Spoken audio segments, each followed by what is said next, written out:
Saan na ba yung batang yun? Bunso! Gising ka na dyan. May pasok ka pa.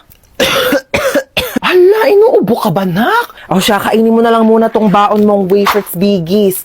At wag ka na munang pumasok sa school. Magpahinga ka muna dyan, ha? Thank you, ma. Bunso ako. Of course, sobra akong inaalagaan ni mama. Ano? Wala ka ng plano bumangon dyan? May pasok ka pa! Ay, nagkaka-cellphone mo yan, ha? Sinabihan na kita. Sama ng pakiramdam ko. Naku, mas pasasamain ko pakiramdam mo pag di ka bumangon dyan. Tayo! Ito na. Iba naman. Tay, laro tayo. Doon ka nga. Busy ako dito, oh. Wala akong kalaro. Ano na naman yan, ha? Nagpaiyak ka na naman. Sige na nga, oh, maglalaro na tayo. Bunso ako.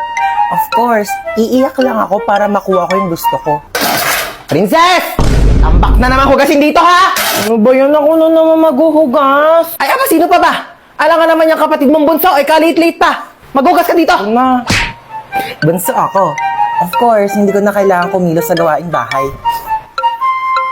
Hello, wala nang wafers biggies. Bunso. Favorite mo. Wow, ang dami. Thank you, ma. Ano yan, bunso? Pengi ako. Bunso ako. Of course, hindi ko na kailangan maghati ng pagkain. Pero dahil ate naman kita, sige na nga, hati tayo. Bigis naman yan eh. Oh, thank you, Bunso. Ang sarap naman na ito. Kaya pala favorite mo to, ha? Aba, himala! Nag-share si Bunso ng wafers bigis niya. Naku, may natutunan ka na naman pang out of this world. Pengi nga ako. Creamy crunchy, ha? Sakto lang yung tamis, hindi nakakaumay. Perfect partner sa lahat ng adventures. Teka lang, akin na yan. Naubos mo na eh.